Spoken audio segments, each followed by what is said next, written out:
ये इंतखाबात कितने फ्री एंड फेयर होंगे? ये वो अहम सवाल है जिस पे इस वक्त सिर्फ पाकिस्तान में नहीं बल्कि पूरी दुनिया में बहस शुरू हो चुकी है कि 237 सीटों पे इलेक्शन हुआ और 223 सीटें यूनाइटेड फ्रंट ने जीत ली।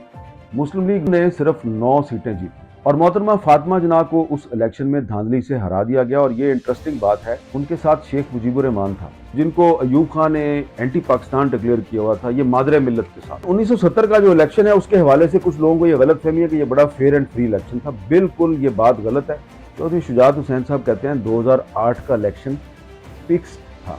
मिले सबूत कि जनरल कमर जवेद बाजवा उन्होंने पीटीआई को जितवाने में अहम किरदार अदा किया और फिर पीटीआई की गवर्नमेंट बनवाने में भी अहम किरदार अदा किया। 2024 में जब इलेक्शन होगा तो जो तहरीक इंसाफ के चेयरमैन इमरान खान साहब ये जेल में होंगे।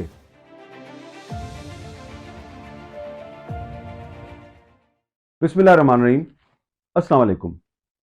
आप जानते हैं कि 8 फरवरी 2024 को पाकिस्तान में नए इंतखाबात का ऐलान कर दिया गया है।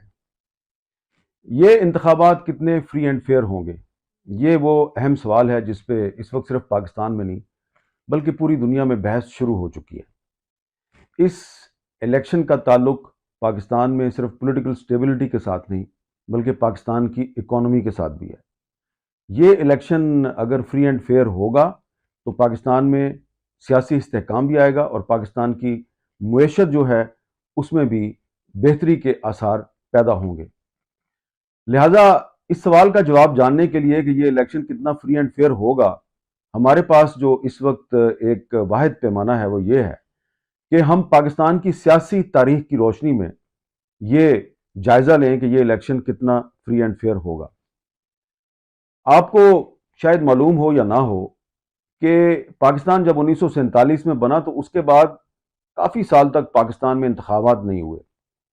जो पहला इलेक्शन हुआ पाकिस्तान बनने के बाद वो 1954 में 1954 में ईस्ट पाकिस्तान में हुआ था, जो कि अब बांग्लादेश बन चुका है।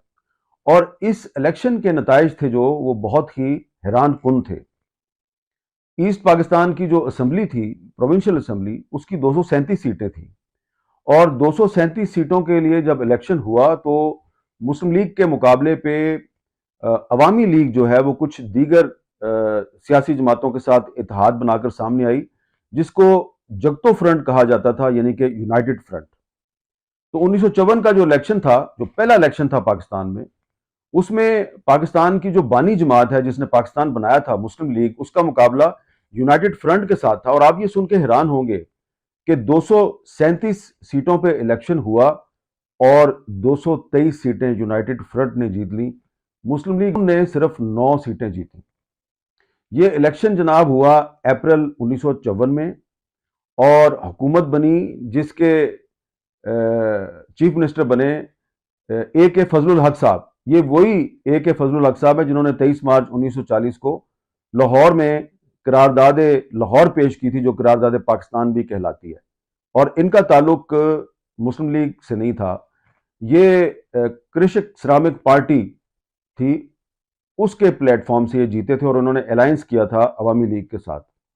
इनकी हुकूमत सिर्फ 1 महीना चली और फिर इनकी हुकूमत को मई 1954 में बरतरफ कर दिया गया। और जो कानून साज असम्बली थी, यानी कि जो मरकजी असम्बली थी, जो पाकिस्तान बनने से पहले इलेक्ट हुई थी और चलती चली जा रही थी क्योंकि इलेक्शन ही नहीं हो रहा था, उसको अक्टूबर 1954 में डिसॉल्व कर दिया गया और फिर इसके बाद कई साल तक इलेक्शन नहीं हुआ।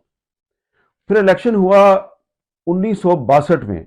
1962 का जो सदारती आइन था, जो जनरल अयूब खान ने पाकिस्तान में नाफिज किया था, उसकी बुनियाद पर पाकिस्तान में BD system, basic democracies system मुतारफ करवाया गया और एक इलेक्शन हुआ, असम्बलियां बनी, लेकिन वो ज़्यादा अरसा ना चली, ना उनकी कोई क्रेडिबिलिटी थी।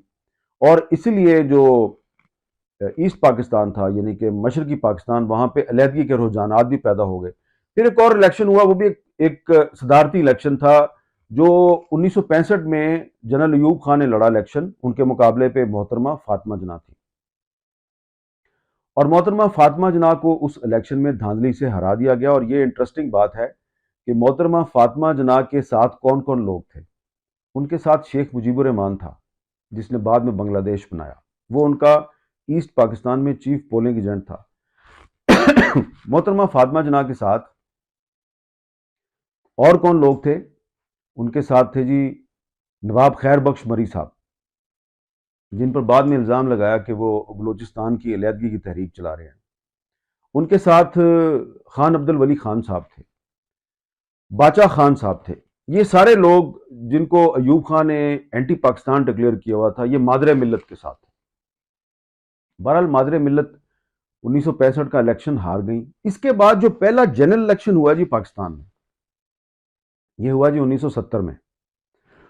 और इस इलेक्शन में जो पाकिस्तान की जो मिलिट्री गवर्नमेंट थी, उसका ख्याल था कि वो कुछ पैसे खर्च करेंगे और कुछ जो राइटिस्ट पार्टियां हैं उनका अलायंस बनाएंगे और वो इलेक्शन जीत जाएंगी।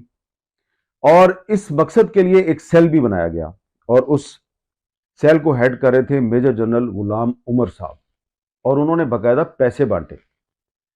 लेकिन फिर क्या हुआ कि इलेक्शन में जो नतायज आए तो उन्होंने तो जनरल याहिया खान की हुकूमत को चुकरा के रख दिया। अवामी लीग जो है उसने ईस्ट पाकिस्तान में स्वीप किया और पाकिस्तान पीपल्स पार्टी जो है उसने सिंध में और पंजाब में स्वीप किया। बलूचिस्तान और उस वक्त जो खैबर पख्तूनख्वा था, इसका नाम था सूबा सरहद, यहाँ पे नेशनल अवामी पार्टी और JUI जो है इनको अक्सरियत मिली। और फिर ये ट्रांसफर ऑफ पावर नहीं हुआ और पाकिस्तान टूट गया। लेकिन 1970 का जो इलेक्शन है उसके हवाले से कुछ लोगों को ये गलत फहमी है कि ये बड़ा फेयर एंड फ्री इलेक्शन था। बिल्कुल ये बात गलत है। मेरे पास हिस्टोरिकल एविडेंस मौजूद है कि इस इलेक्शन में धांधली हुई थी। जनरल याहिया खान के जो ADC थे उनका नाम था अरशद समी खान। ये सिंगर है ना, अदनान समी खान, उनके वालिद थे। ये उनकी किताब है मेरे पास। और इन्होंने 3 प्रेसिडेंट्स के साथ काम किया और इन्होंने अपनी किताब का नाम रखा है 3 presidents and an aide, life, power and politics. इन्होंने इसमें खास तौर पे ये बात लिखी है कि जो 1970 का इलेक्शन था उसमें ये एनी शाहिद हैं कि जनरल याहिया खान ने कैसे धांधली करवाई और जनरल उमर साहब को कैसे इस्तेमाल किया। अगर कोई सारी किताब नहीं पढ़ना चाहता और उसको सिर्फ वो पेजेस चाहिए जहां पे धांधली का एतराफ किया गया, तो वो पेज 131 है। ये पेज 131। तो ब्रिगेडियर AR सिद्दीकी साहब की ये किताब है, Yahya Khan the rise and fall of a soldier. इसके सफा नंबर 79 पर इन्होंने वही बात लिखी है जो अरशद समी खान साहब ने लिखी है कि इस इलेक्शन में धांधली हुई थी। डिटेल में नहीं जाना, मैंने आपको सिर्फ मोटी मोटी बातें बतानी है। इसके बाद जो इलेक्शन हुआ है वो हुआ 1977 में, 77। उसमें धांधली के खिलाफ ऑपोजिशन ने तहरीक चलाई। ऑपोजिशन का नाम था पाकिस्तान कौमी इत्तेहाद, पाकिस्तान नेशनल अलायंस। उसने तहरीक चलाई।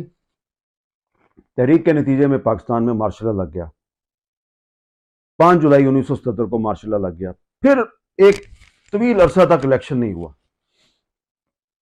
जनरल ज़िया-उल हक ने कहा था कि 90 दिन में इलेक्शन करवाऊंगा, और 90 दिन की बजाय उन्होंने पता कब इलेक्शन करवाया? उन्होंने इलेक्शन करवाया 1985 में, और वो भी नॉन पार्टी बेसिस पे इलेक्शन करवाया क्योंकि तमाम पॉलिटिकल पार्टीज पर पाबंदियां लगा दी गई थी। पाकिस्तान की सियासत में ये जो बुराइयां आई हैं ना, बरादरीज़म, सूबाई तासुब, लसानी तासुब, ये सारे का सारा 1985 का जो गैर जमाती इलेक्शन था उसके जरिए आया। उसके बाद जनरल ज़िया-उल हक साहब जो हैं वो 17 अगस्त 1988 को एक तैयारे के हादसे में उनकी जान चली गई। तो दोबारा इलेक्शन हुआ 1988 में। ये भी फ्री एंड फेयर इलेक्शन नहीं था। इसमें भी उस वक्त ISI ने धांधली कराई थी। उसने इस्लामी जमहूरी इत्तेहाद बनवाया, उसमें पैसे बांटे। लेकिन वो जो इलेक्शन था 1988 का, उसमें भी कौमी असम्बली में पाकिस्तान पीपल्स पार्टी ने अक्सरियत हासिल कर ली। उसके बाद फिर जो सूबाई असम्बलियों का इलेक्शन था उसमें फिर दबा के धांधली हुई। तो नतीजा ये हुआ जी कि मरकज में मोहतरमा बेनज़ीर भुट्टो की हुकूमत बन गई और पंजाब में नवाज शरीफ साहब की हुकूमत बन गई। दोनों की लड़ाई होती रही। 1990 में वो हुकूमत भी चली गई। 1990 में नया इलेक्शन हुआ, उसमें फिर धांधली हुई और इस मरतबा नवाज शरीफ साहब वज़ीर आज़म बन गए। लेकिन वो जो 1990 के इलेक्शन में धांधली हुई थी उसका भांडा फोड़ दिया जनरल असद दुरानी साहब ने, जो कि ISI के साबिक सरबराह हैं, उन्होंने सुप्रीम कोर्ट में एक हल्फिया बयान जमा करवाया और उसमें उन्होंने ये बताया जी कि किस तरीके से उन्होंने पैसे बांटे थे पीपल्स पार्टी के मुखालफीन में। और ये फिर सुप्रीम कोर्ट ऑफ पाकिस्तान में असगर खान केस की समाअत के दौरान ये सारी डिटेल जो है ये कौम के सामने आई। फिर वो जो नवाज शरीफ साहब की हुकूमत आई थी 1990 में, वो भी नहीं चल सकी और 1993 में गुलाम साख खान ने उनकी हुकूमत को बरतरफ कर दिया। फिर इलेक्शन हुआ और फिर मोहतरमा बेनजीर भुट्टो साहबा वजीर आजम बन गई। वो जो उनकी हुकूमत है वो भी नहीं चली, उनकी हुकूमत को 1996 में बरतरफ कर दिया गया। इस दफा उनकी हुकूमत को फारूक लगारी ने बरतरफ किया, जिनका ताल्लुक पीपल्स पार्टी से ही था और वो सदर थे, उन्होंने बरतरफ कर दिया। 1997 में इलेक्शन हुआ, फिर उस इलेक्शन के नतीजे में नवाज शरीफ साहब वजीर आजम बन गए। उस इलेक्शन के बारे में पीपल्स पार्टी का इल्जाम था कि उसमें धांधली हुई है। दोबारा फिर 1999 में परवेज मुशर्रफ साहब ने नवाज शरीफ की हुकूमत को खत्म कर दिया और मुल्क में एक मार्शल लॉ नाफिज कर दिया उन्होंने। और उसके बाद फिर इलेक्शन कब हुआ जी? 2002 में। 2002 का जो इलेक्शन था, उस इलेक्शन से पहले मुस्लिम लीग नून जो है उसको तोड़ के मुस्लिम लीग काफ बनाएगी।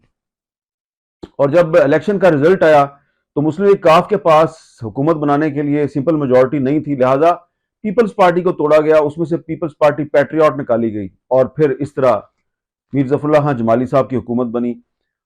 उनसे भी परवेज मुशर्रफ साहब खुश नहीं थे, उनको 2004 में उन्होंने बरतरफ कर दिया और उनकी जगह पर शौकत अजीज साहब वजीर आजम बने। फिर 2007 में दोबारा लॉयर्स मूवमेंट के नतीजे में परवेज मुशर्रफ साहब जो उन्होंने दोबारा आइन मुअत्तल कर दिया। इस दौरान मोहतरमा बेनजीर भुट्टो शहीद हो गई। फिर 2008 का इलेक्शन आया। 2008 के इलेक्शन में परवेज मुशर्रफ साहब सदर थे और मोहम्मद मियां सोमरो साहब केयर टेकर प्राइम मिनिस्टर थे। और जो इलेक्शन था, उस इलेक्शन के बारे में गवाही पता किसने दी? चौधरी शुजात हुसैन ने। चौधरी शुजात हुसैन साहब कहते हैं 2008 का इलेक्शन फिक्स्ड था, उसमें धांधली हुई। 2002 में परवेज मुशर्रफ ने उनकी पार्टी मुस्लिम लीग काफ को जिताने के लिए धांधली की। 2008 में परवेज मुशर्रफ ने मुस्लिम लीग काफ को हरवाने के लिए धांधली की। अब आप सबूत मांगेंगे तो ये ले सबूत।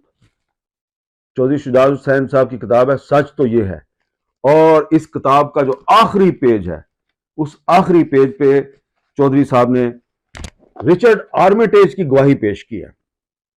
एक अमेरिकन ऑफिशियल थे जिन्होंने चौधरी साहब को बताया कि जनाब, आपको हरवाने के लिए परवेज मुशर्रफ ने और तारिक अजीज ने धांधली की थी और इसमें हमारी भी मर्जी शामिल थी, क्योंकि हम उस इलेक्शन को क्रेडिबिलिटी देना चाहते थे। 2008 के इलेक्शन को क्रेडिबिलिटी देने के लिए काफ लीग के कुछ जो बड़े नाम थे उनको हरवा दिया गया। अब आ जाइए 2013 के इलेक्शन पे। 2013 के इलेक्शन के नतीजे में नवाज शरीफ साहब वजीर आजम बने थे। उस इलेक्शन पे इमरान खान साहब ने इल्जाम लगाया कि उसमें धांधली हुई है। और फिर उसके बाद 2018 में इलेक्शन हुआ। 2018 के इलेक्शन के नतीजे में इमरान खान साहब वजीर आजम बन गए और मुस्लिम लीग नून और पीपल्स पार्टी ने इल्जाम लगाया कि जी इसमें धांधली हुई है। और 2018 के इलेक्शन में आपको याद है कि जो नवाज शरीफ साहब हैं उनको नाअहल करार दे दिया था सुप्रीम कोर्ट ने और वो जेल में थे। और इसलिए ये कहा जाता है कि जी 2018 का जो इलेक्शन था उसमें उस वक्त के जो आर्मी चीफ थे जनरल कमर जावेद बाजवा, उन्होंने पीटीआई को जितवाने में अहम किरदार अदा किया और फिर पीटीआई की गवर्नमेंट बनवाने में भी अहम किरदार अदा किया। ये मैंने आपको कहानी बताई है 1954 से लेके और 2018 तक जितने भी इलेक्शन हुए उसमें धांधली हुई। और इन इलेक्शनों में जो इंटेलिजेंस एजेंसीज हैं, इनका किरदार जो है वो हिस्टोरिकल एविडेंस के जरिए आपके सामने मौजूद है। सुप्रीम कोर्ट की प्रोसीडिंग्स, सुप्रीम कोर्ट के फैसलों की सूरत में आपके सामने मौजूद है। और अब इसी सुप्रीम कोर्ट ने सदर पाकिस्तान डॉक्टर आरिफ अलवी और चीफ इलेक्शन कमिश्नर जो हैं सुल्तान सिकंदर राजा, इनमें इत्तेफाक राय करवा दिया कि भाई आप इलेक्शन करवाएं। और इन दोनों ने मिलकर 8 फरवरी 2024 को इलेक्शन का ऐलान कर दिया है। अब आपको जो मैंने तारीख बताई है, इस तारीख की रोशनी में आप फैसला कर लें कि ये इलेक्शन जो है ये कितना फ्री एंड फेयर होगा। तो लगता यही है कि जिस तरह 2018 के इलेक्शन से पहले नवाज शरीफ साहब को जेल में डाल दिया गया, वो इलेक्शन में हिस्सा लेने के लिए नाअहल करार दे दिए गए, इसी तरह 2024 में जब इलेक्शन होगा तो जो तहरीक इंसाफ के चेयरमैन है इमरान खान साहब, ये जेल में होंगे और हो सकता है कि इनको डिस्क्वालीफाई कर दिया जाए, जिस तरह के 2018 में नवाज शरीफ साहब को किया गया था। लेकिन ये जो 2024 का इलेक्शन होगा, इसमें सिर्फ -1 नहीं होगा, इसमें -2 या -3 भी हो सकता है। कुछ और लोग हैं वो भी माइनस हो जाएंगे, हो सकता है कि उनको डिस्क्वालीफाई ना किया जाए, वो इलेक्शन हार जाए या उनको इलेक्शन हरवा दिया जाए। तो बड़ा सरप्राइजिंग होगा 8 फरवरी 2024 का इलेक्शन। और जिस तरह के पाकिस्तान की तारीख में कभी भी कोई इलेक्शन फ्री एंड फेयर नहीं हुआ, तो तारीख यही बताती है कि अगला इलेक्शन भी फ्री एंड फेयर नहीं होगा। अगर इस इलेक्शन में तहरीक इंसाफ को बिल्कुल ही हिस्सा ना लेने दिया गया तो फिर तो इस इलेक्शन की बिल्कुल कोई क्रेडिबिलिटी नहीं रहेगी। लेकिन इम्कान यही है और दुआ भी यही करनी चाहिए आपको कि तहरीक इंसाफ को इस इलेक्शन से मुकम्मल तौर पे बाहर ना किया जाए, वरना फिर ये इलेक्शन तो नहीं होगा ना, ये तो सिलेक्शन होगी। लेकिन अगर तहरीक इंसाफ ने हिस्सा लिया भी तो इस इलेक्शन का जो रिजल्ट है वो 2008 के इलेक्शन से मिलता जुलता होगा, क्योंकि 2008 में इलेक्शन को क्रेडिबिलिटी देने के लिए जो 2002 की जो विनर पार्टी थी काफ लीग, उसके अहम लोगों को हरवाया गया। तो ये जो होगा ना जी 2024 का इलेक्शन, इस इलेक्शन को क्रेडिबिलिटी देने के लिए जो मुस्लिम लीग नून और पाकिस्तान पीपल्स पार्टी के कुछ अहम नाम हैं उनको भी हरवा दिया जाएगा या वो हार जाएंगे, और इसके नतीजे में एक असम्बली बनेगी, एक मिक्स्ड असम्बली होगी जिसमें शायद क्लियर मेजॉरिटी किसी के पास ना हो।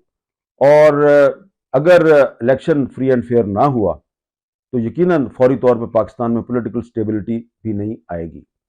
तो बजाय इस बात के कि मैं आपको कहूं कि जी 2024 के इलेक्शन में धांधली हो जाएगी, मैं ये नहीं कह रहा। मैं आपको पाकिस्तान की तारीख की रोशनी में बता रहा हूं कि पाकिस्तान की तारीख में जो भी इलेक्शन हुआ उसमें धांधली हुई, और इसलिए जो 2024 में जो इलेक्शन होना है 8 फरवरी के दिन, उसकी फेयरनेस के बारे में कुछ ज़्यादा उम्मीद आपको नहीं रखनी चाहिए। इजाज़त दीजिए, अल्लाह हाफ़िज़।